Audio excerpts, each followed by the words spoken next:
Alrighty, we are live. Welcome back to another Learn Dash Live webinar. Going to give people a few moments to get in here before I give introductions. So I'll just maybe like 1 or 2 minutes or so to give people some time to get in. And then I'll make introductions, a few icebreakers, and then we will get into the content for today.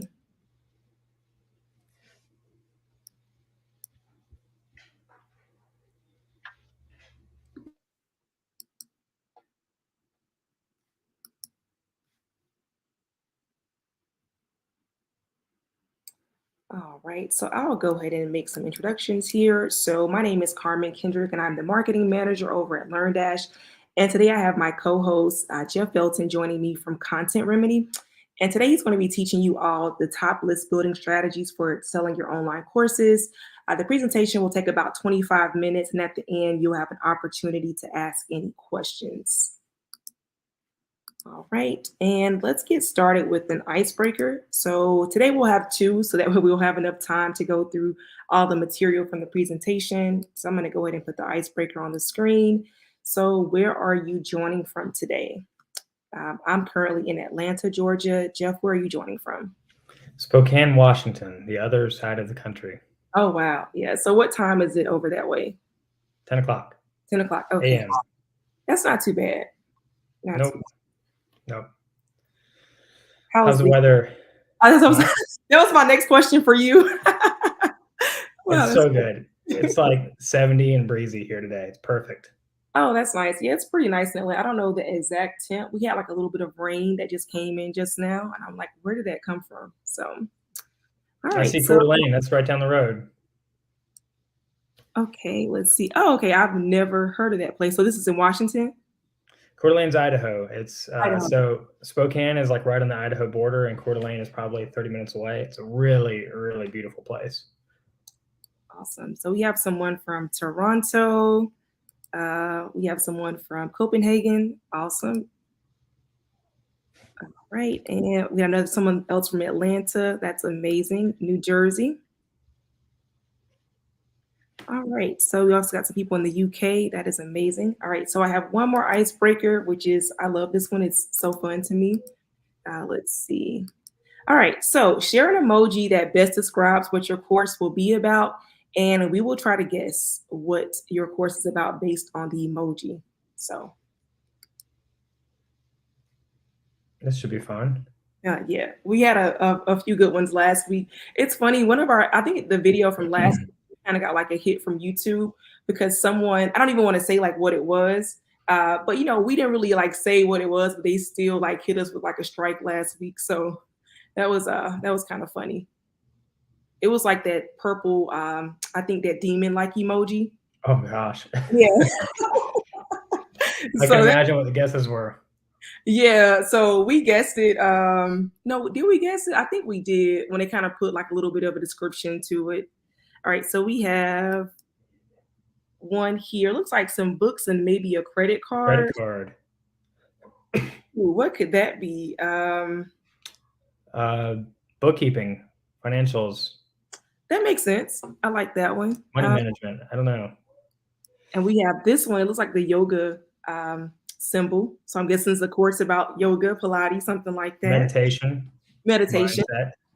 Okay, well, that could be meditation. I'm thinking it's like emoji. This one, I have no idea. It's mind and wellness. I would bet that's a mindset or a mindfulness meditation kind of thing too. That would be my guess.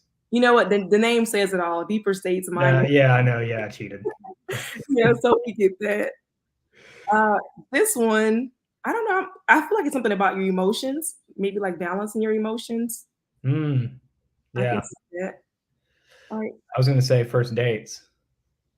First dates? Oh, yeah. I can see that one too. I made all of those faces on first dates. Right, exactly. All right. And we have, looks like the camcorder. Yeah. How to record something with videos, making videos. But it's kind of throwing me off because the person's name is Dr. Lisa Richardson. So I feel like it would also be, but a doctor could literally be anything. Right. Yeah. But I don't think there's a doctorate of like photography or like camcorder or something. I'm just being silly, guys. All So right, so I see a floppy disk in there. not That's a got me this curious. A it's floppy hard, disk, and was it an iPhone? it's really hard to tell. I'm like trying to, and I can't zoom in on it either. It Man, may you're be phone. really showing your age with the floppy disk. Exactly. I'm just kidding.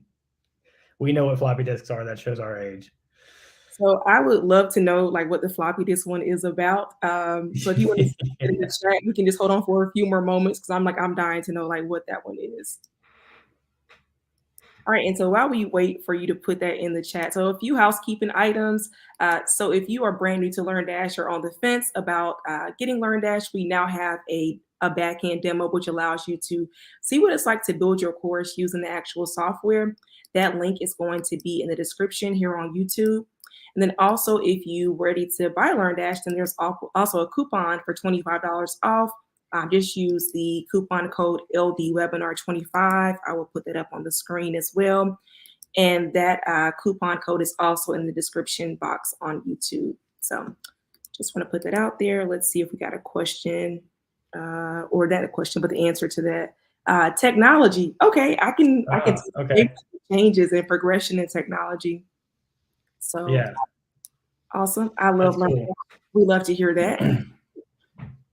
All right, so we can go ahead and get started with the presentation today. So Jeff, you can go ahead and take over from here. Sure thing. All right, let's get these slides up on the screen. That's Carmen, me. how do we? Okay. There we go. Okay, cool. Well, so nice to meet you guys. I'm so thankful to LearnDash for inviting me to do this. This is something I love to talk about. Email marketing in general is something I love to talk about. But just in the nature of us becoming friends and building relationships. My name is Jeff Felten. I actually started out in the coffee industry about 10 years ago, actually almost 10 years ago to the day. I helped open a coffee shop, and then soon after started a coffee roasting company, and we sold coffee online. So it was an e-commerce business. And that's really where I learned a lot about marketing. Obviously, marketing my own business. Email marketing was a big part of what we did. We actually had a pretty small local list. I was in a very small South Carolina town.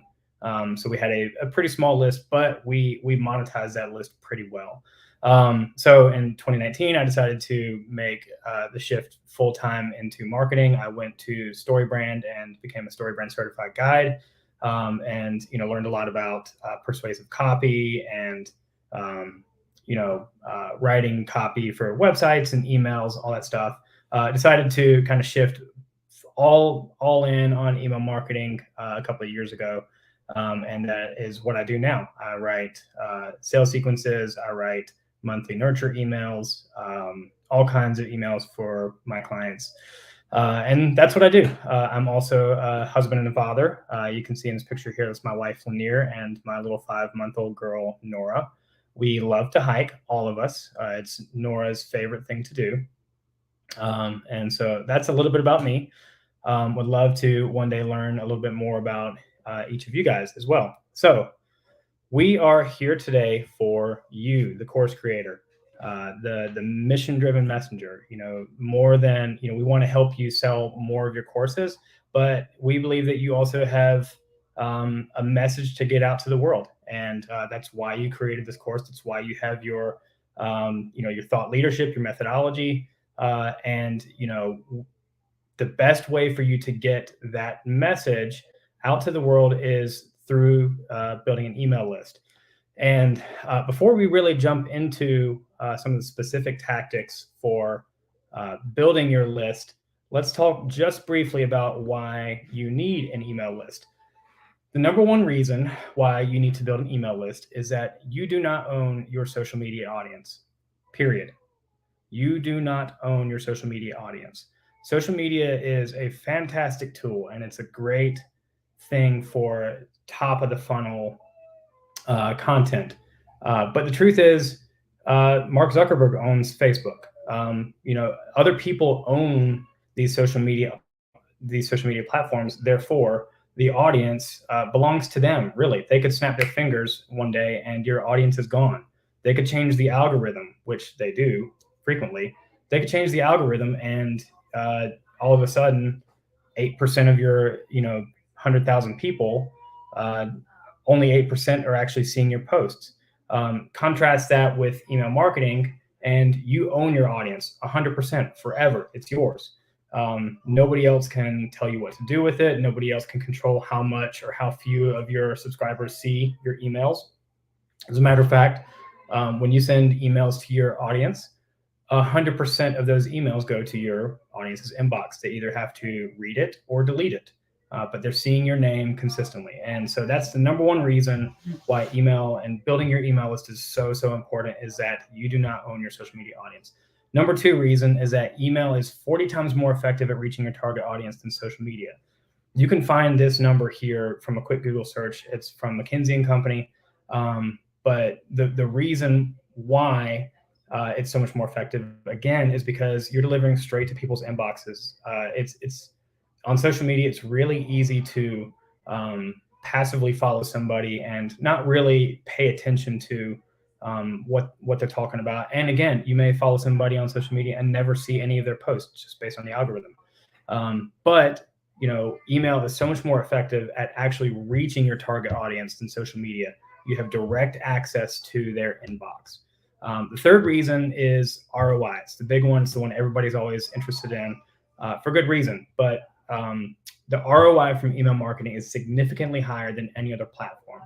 And again, the reason why this is the case is because when somebody lands on your email list, they are warmer.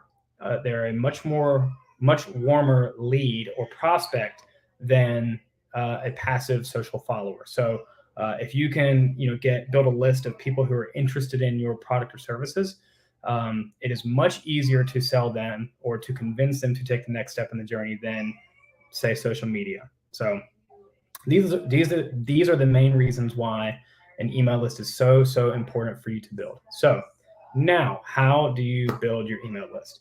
I've got 7 strategies here for you. If you go on Google, you can find dozens and dozens and dozens of strategies for building an email list, but not really strategies that are geared specifically toward course creators. And that is why we're here today, specifically for you, the course creator, and that's what these strategies are specifically for. So without further ado, let's jump on into strategy number 1. Strategy number 1 is to give away a module of your course for free. That's right, for free. That may seem scary to some people. It may seem that some people may not really want to give away their content for free, and that's understandable. You've put a lot of work into your course, probably dumped a good bit of money into producing your course, and you don't really just want to give it away for free. But really, the key thing about giving away a module of your course is that you hit a very important sales tactic, and that's overcoming objections. Every single sales sequence that I ever write, anytime I'm writing sales content, I'm thinking about how to help people overcome objections. The main objection that you're facing, and an objection is a hesitation, by the way, and a hesitation that is keeping somebody from buying your course. The main objection that you're facing is they are probably thinking, is this course even right for me? And if you give them a module of your course, you are helping them overcome that objection, just like that. So I think the key to doing this well is that, and also kind of preserving your secret sauce, if you will, to kind of protecting your frameworks or your thought leadership, is to give away a module that provides tons of value, maybe that solves a problem or answers a deep question they have, but doesn't really give away your secret sauce. So, if one of your modules contains a proprietary framework or, diagram or acronym or something like that, maybe don't give that one away. Save that one for the people who do pay, but give away a module that is still really valuable, answers a question or solves a problem for them. When you do this, it establishes you as a generous and trustworthy brand, which is huge for also overcoming objections and getting people to take that next step with you. So strategy number 2 is my favorite one, to create a free mini course. And this is another way to establish a ton of trust and generosity. The misunderstanding with free mini courses is that people tend to think that these mini courses have to be as highly produced and as intensive as your core offer or your main course, and that's not necessarily the case. That's not really the case. If you're familiar with a company called Brand Builders Group, they're a personal branding agency. They help people who are building personal brands. Often it's a lot of times course creators. Um, they're helping people build and monetize their personal brands.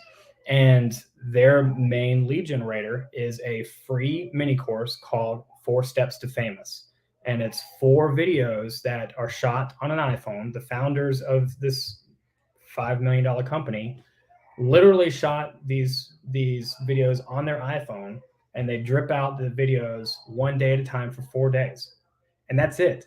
And this, I mean, this course goes bonkers. People love it. It's a fantastic lead generator for brand builders. And at the end of that free course, they say, if you like this free course, you're going to love our insert main core offer here. The perceived value of a free course is just enormous. It's through the roof. That's why the trust and generosity that you establish by doing this is just is so big, because I mean, we love free stuff. If you give away a free course, I mean, that's just, the value of that is just enormous. The key here is to create something that is related to your core offer or your main course. For example, let's just say you have a cooking class that really kind of teaches people how to be a master of their kitchen. You could start by offering a free mini course on how to bake chocolate chip cookies, or insert something else. It's a small, quick win that you can deliver people. Would probably be pretty easy to film. And you don't even have to do it over film. You could just do it via copy in an email. But it's a small, free, quick win that will segue nicely into your main offer, and that's really kind of the key in creating this free mini course for people. But this is my favorite one. I think that if you can come up with content for this, I think you're gold. All right. Next strategy is to give away a cheat sheet or a checklist. Now, a lot of people think that downloadable PDFs are on the way out, and I would agree to some extent. But I would say that certain kinds of downloadable PDFs are on the way out. Certain other kinds of PDFs, downloadable PDFs, are still very effective. And let me break this down a bit for you. So, information is so easily accessible on Google now. We can find so much in a quick Google search now. And if somebody can find the content that is in your downloadable PDF from a blog post on a quick Google search, your PDF is not compelling enough. And information is not as people are not as willing to pay for information or give you their email address for information as they used to. I mean, it's so easy to find things. The best kinds of PDFs now are PDFs that are actionable or interactive. And in my opinion, the best ones that are actionable or interactive are cheat sheets and checklists. You can see I have a little picture of my email marketing checklist here. It helps people understand, or it gives people literally check boxes for everything that they can create from scratch to having a really solid email program. But it's something that my audience really needs, because they don't know how to set up an email marketing program. They don't know the basics. They don't know how to copyright. They don't know how to any of the advanced stuff either. So my checklist does that. We also created a cheat sheet for a client recently who manufactures, or they distribute seals and O-rings. Really, really fascinating stuff. But we created a cheat sheet for engineers to be able to diagnose problems within their machinery, and make it really easy for them to do that. And within, I think, a day of launching, we got a qualified lead to download it and pop in the funnel. So these things still work. I promise you, they still work if the information is interactive, actionable, and relevant. A few keys here to note about these is that, like I said, mentioned earlier, the cheat sheet or checklist should align with something your audience really needs or really wants. So you're going to have to do a little bit of research. You're going to have to do some thinking. Again, you can't just pull something from a blog post and expect it to generate. The other key thing to think about here is that your cheat sheet or checklist should save time, make money, or make life easier. Quick example, I actually made a lead magnet a while back that wasn't very effective, didn't really do well, and I sent it to one of my clients for a little bit of feedback.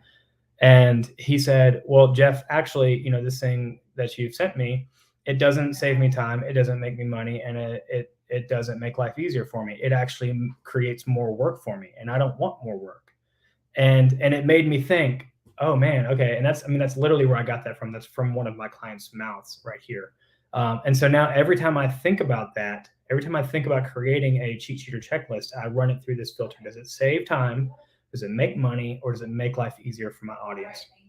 If you can create a downloadable PDF to fit that right there, I promise you this method still works. All right, next strategy here is to start a newsletter. But Jeff, newsletters are dead. No, they're not. I see tons and tons of people on Twitter, Instagram who are building 5- and 6-figure followings from a newsletter as their lead generator. Carmen actually had a really killer newsletter last year that I was a subscriber to. That's how we met. Newsletters are a great way to gather new followers, to get people into your audience. The reason that people think newsletters are dead is because they have this idea that newsletters are essentially a company bulletin board. Here's what we did at our company picnic. Here's who we hired recently. Here's a message from our president. Those kinds of newsletters are dead. But the best kinds of newsletters are ones that hit on an aspirational identity of your audience. For example,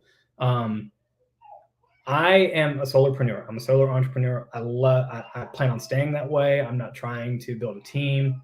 What I'm trying to focus on is how can I make more money while working less and being more productive. So I'm interested in content that is going to help me do that. So there are people who make newsletters out there, and I've found them. And the examples are the Minimalist Hustler. He gives daily tips for how to kind of keep building your company of one. The Saturday Solopreneur, it's a weekly newsletter that obviously comes out on Saturdays, and it's all about running your solopreneur business. Work Brighter is an email list about productivity and I guess mindset and just working smarter. If you can create a newsletter like this, I promise you, like, people are building massive followings with newsletters. If you slam it with real value and organize it well, people will pay for it. The key here to newsletters is not necessarily more, so not necessarily like giving them more content or more tips or more this and that, but try to create something that's different, something that taps into an aspirational identity. And honestly, do your research, find out what your audience really wants from you. What kind of content would they consume from you on a regular basis? The best way to find this out is to ask them to get on Reddit, to get on Twitter, and find out what people would like to see from you on a regular basis. So, and a little note here for you that this is a mistake that a lot of people make with newsletters, is overcommitting to the cadence. You might see a newsletter that comes out once a week or once a day, and you might get really excited about that and think that you can do it too. And I'm not here to tell you that you can't, but what I would say is set the bar low. Start out by just commit to a monthly newsletter at first, or bi-weekly maybe. But if you set the bar kind of low, start with bi-monthly or bi-weekly. Start there, and as you get more consistent with it, then increase the cadence of it. I don't think anybody's ever going to complain if the content's good enough. Nobody's going to complain that you're sending them more good content. So start small and let it build. writing emails every day is hard. It's hard. So just don't overcommit to the cadence. Give yourself some room um, to grow and get this thing just started well. All right, strategy number 5: build a quiz. Quizzes for a long time have been one of the most effective lead generators. For years, they have been kind of known as a more effective lead generator than a PDF. In fact, you can generate up to 25 times more lead than a PDF. Um, and that's a real statistic. I didn't quote it here, but it's you can find that statistic. It's real.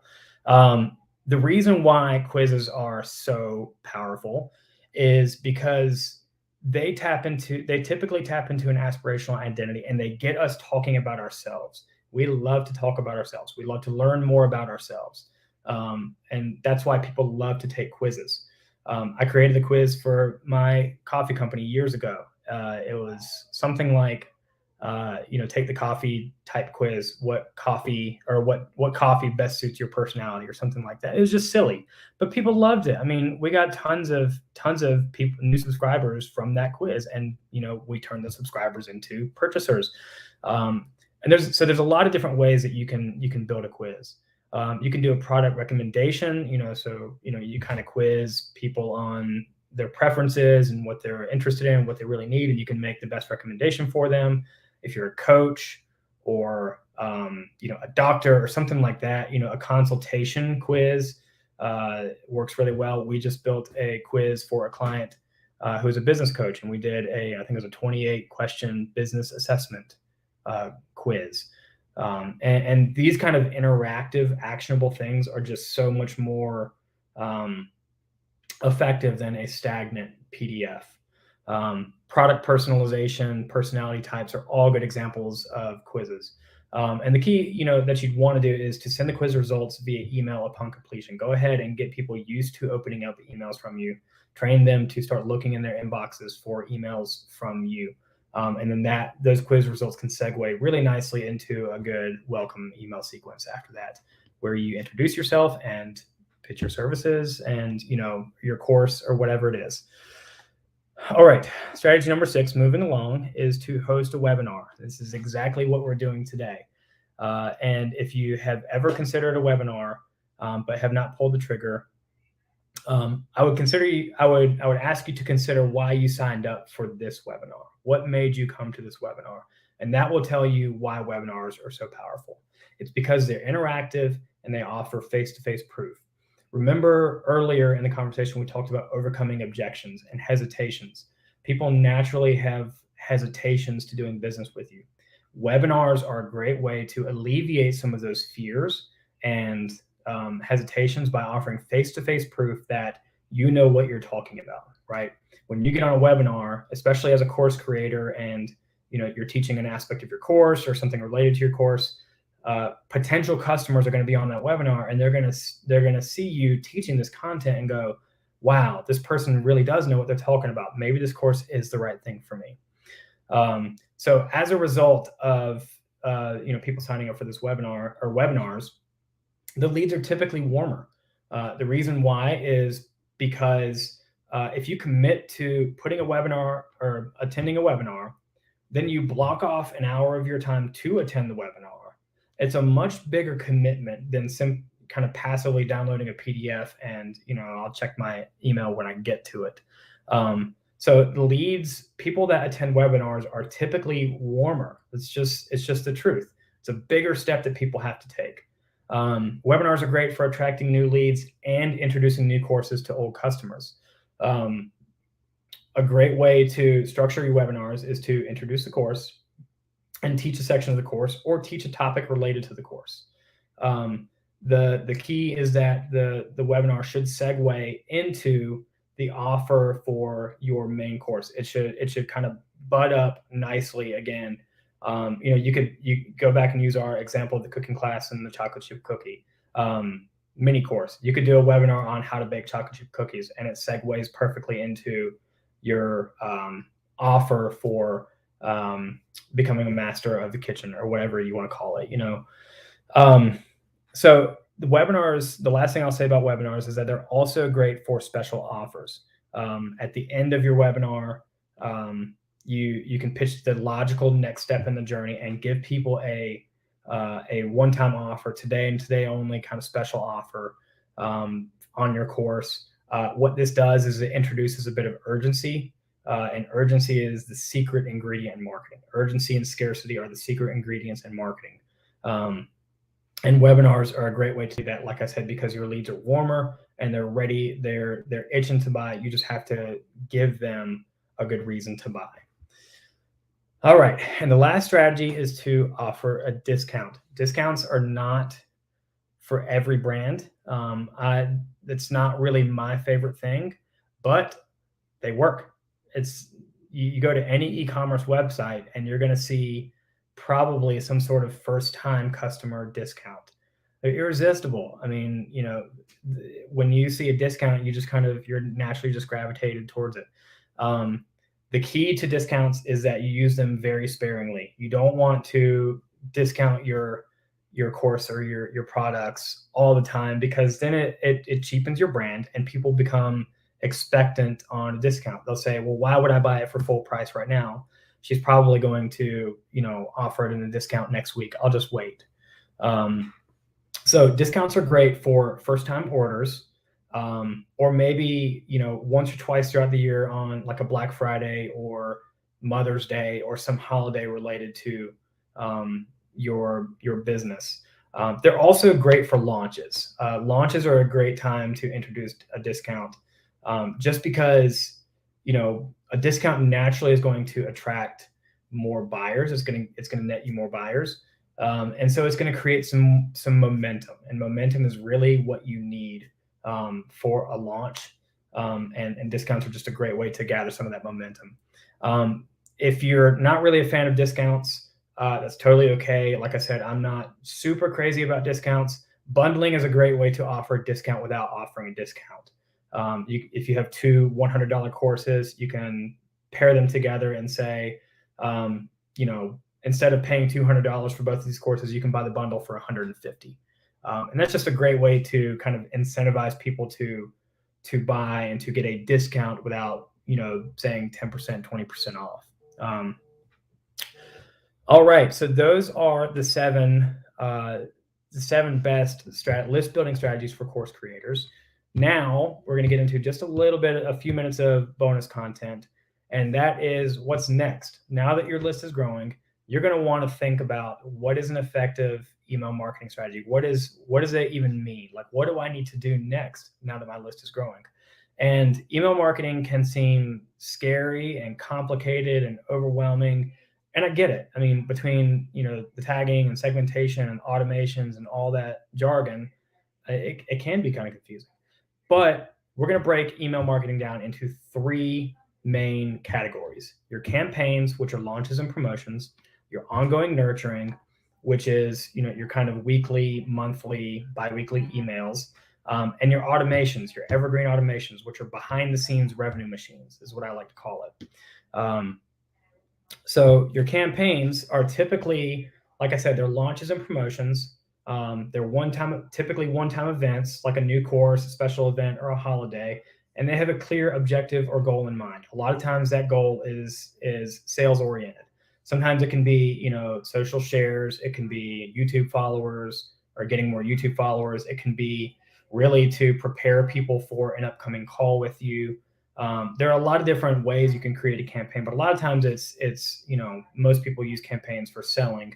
And great campaigns are a mixture of selling, nurturing, and reminding people about your offer or what you can provide them, or even better yet, the problem that your course solves for them. The second part of an email marketing strategy is ongoing nurturing. Ongoing nurturing, like I said, are weekly or once or twice a week useful, helpful content that is not selling. We don't want to always be selling to our list.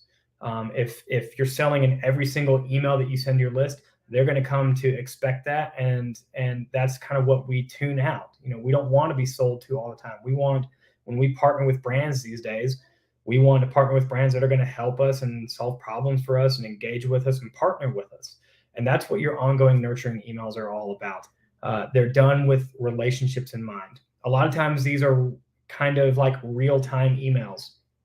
I would recommend at the beginning of the month, plan how many emails you would nurturing emails you'd like to send your audience, plan which days you're going to send them, and then plan a time to write them. They don't have to be done the same day. You can write them the day before and schedule them to send afterwards. But really, this content the nurturing content that you want to send people is done with relationships in mind. It should be helpful, useful, thoughtful, and engaging. If we use the analogy of normal human relationships, how many relationships do you have where the other person is just always asking you for something, asking you to buy, asking you to do this? You probably, like, if you have those kinds of relationships, you're probably quick to get rid of them. The best relationships are ones that are a mix of, hey, do this, buy my course, I'll do this for you, let me help you, here's some helpful content, tell me about your life. So being helpful and thoughtful and engaging, this is really what your nurturing is all about. And I can promise you that the more you nurture, the better you'll sell. So the key is to show up consistently. Show up once. I like to say once a week. You can show up more. If you're only showing up in somebody's inbox once a month, there's a chance you might get forgotten. But once a week is good enough. If you can show up once a week, even just to say hi. Is there anything I can do for you? Hi, what are you struggling with? Hey, here's a helpful tip I thought of. Hey, here's a recent blog post we wrote. I thought you might find it helpful. These are really, really helpful things that you can do for your audience that are going to increase that relationship, make them super fans, and make them buy more of your stuff. As I have here, newsletters are an example of ongoing nurturing. All right, the last piece is your evergreen automations, your revenue machines. Think abandoned carts, post-purchase sequences, win-backs. These are the things that people forget about a lot, but they are the long-term cash makers. They run in the background. They're evergreen, they're automated. I created a post-purchase sequence for a client a couple of years ago, and we kind of forgot about it. We kind of just, we created it, set it, forget it, checked in on it every now and then at the beginning, and then forgot about it for like 2 years. I came back and checked on it a few weeks ago and found that it had been generating thousands and thousands of dollars for this client over the last couple of years. And we didn't really even pay attention to it, but it was making us money in the background, that we didn't have to do work for that money. The work was done once, it was set up, and it was just making us cash. So these sequences are great to set up an automated and evergreen. You can cross-sell, upsell, remind people that they have a course in their cart, remind people, again, why you exist, the problem that you solve, the products that you offer, and never forget to always mix in some value. You don't want to just sell, or, include a little bit of value in your emails as well. All right, I know that is a lot, probably like drinking fire or water from a fire hydrant, but let's just kind of do a quick recap here. Your 7 tips for building an email list as a course creator are to give away modules for free, create a free mini course, give away a checklist or cheat sheet, start a newsletter, build a quiz, host a webinar, or offer a discount. And the 3 components of email marketing strategy are your campaigns, your ongoing nurturing, and evergreen automation. That's all I've really got. If you guys would like to connect with me more, I've got some freebies on my website, contentremedy.co. You could also reach out to me with any questions via email, jeff@contentremedy.co. You can find me on Twitter. I love Twitter, just really kind of discovered Twitter this year, strangely, and I love it. I'm all over it. And as we mentioned earlier about the next logical step in the journey, I have an email marketing checklist that you can get at my website, email marketing or contentremedy.co/email marketing checklist. It's going to help you build an email marketing program from the ground up. And that's all I've got. So, Carmen. Yeah, thank you so much, Jeff. That was amazing. A lot of those tips we even use ourselves in LearnDash. I've used those tips as well. So that was amazing. So if you guys have any questions, you can go ahead and add those to the chat, and we will try to get to some of those. So we were planning to end this at 1:45. Jeff, if you have more time, maybe 5 or 10 minutes over, feel free if you want to answer more questions. Just let me know. I do have a little bit more time today. So just before that, let me just add some of the questions we got from our registration form.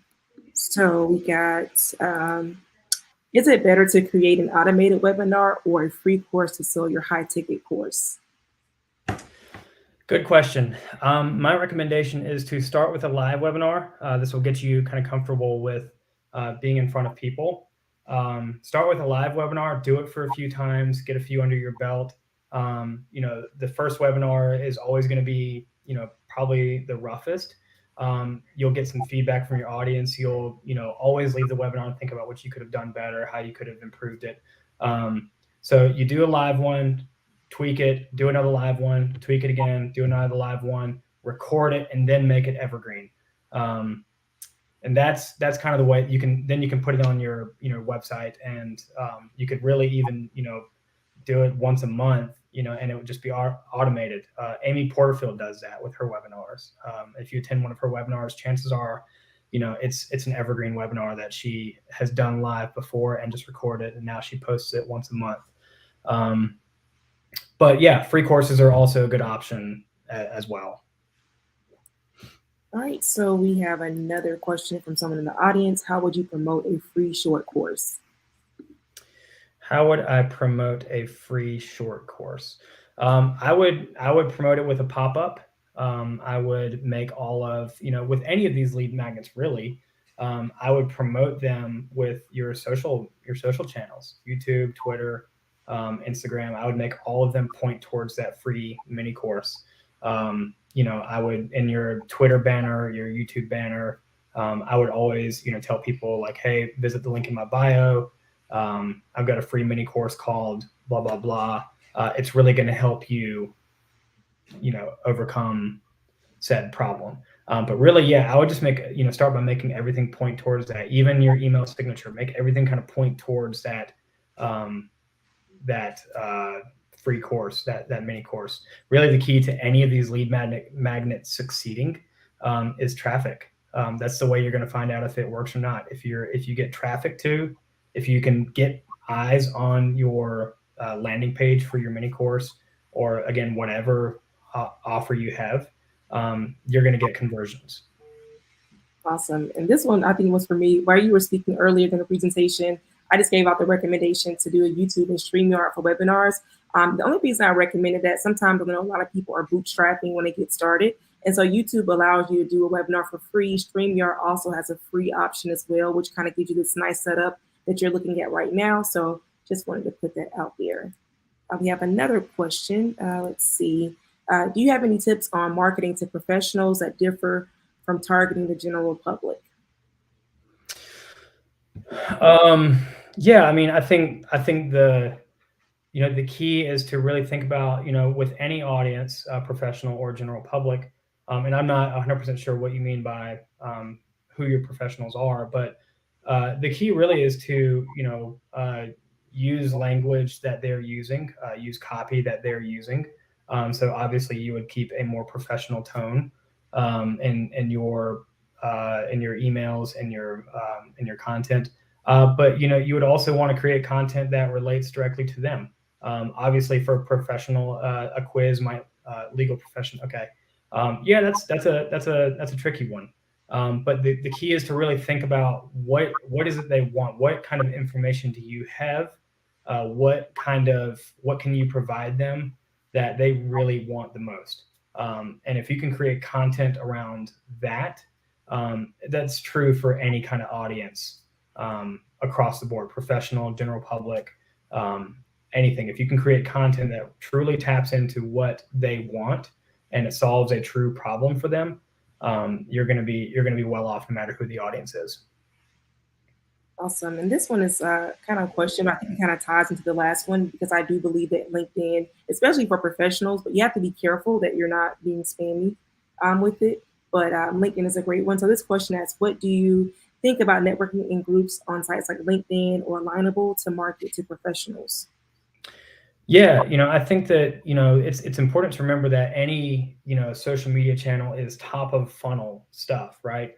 And what that means is that it's really kind of at the awareness stage of the funnel. It's where people are learning about what you offer. They're learning about your brand, your products and services. They're not really going to be ready to buy. So as Carmen said, it's important on any of these social media platforms, especially LinkedIn, you shouldn't really be selling. If you are, it's a great way for people to get people to ignore you. And it's really not going to work. So the kind of content that you create on LinkedIn should really be helpful. It should help people solve problems. It should be engaging. It should be tips. It should be useful information, and it should point people to your, whatever your opt-in is, your free mini course, your lead, your downloadable, whatever it is. It should always kind of point people back to your email list. Again, the goal is to, attract people in the awareness stage on your, social media channels, and then capture them as leads on your email list. Awesome. So we're at time. There were a few more questions. So if you have a LearnDash specific question about maybe doing something that we talked about with the feature of LearnDash, feel free to reach out to our support team just by going to support.learndash.com. That will allow you to log in, and we'll already have your information, and then our support team can just jump in and help you. If it's more toward email marketing strategies, feel free to reach out to Jeff. I put his website inside of the description here, and so you can reach out to them. Also, if you go back to our website on the registration page for this webinar, there's also a link to his website to help you find it easier. So that is it. Jeff, do you have any last words for us? No, it's been a pleasure. I enjoyed talking about this. If you guys have any questions, I realize, like I said, we covered a lot in a little bit of time. So, and even if you have any further questions, I'd be happy. Shoot me an email. I try to respond to everything I can. So yeah, shoot me an email. I'm happy to, help you kind of dig into something a little bit further if you need. Awesome, awesome. Well, thank you again. We will be sending you an email with the replay, of course, and then also we'll let you know when our next webinar is coming up. Thank you all for joining, and have a great rest of your day. Bye. Thanks, guys.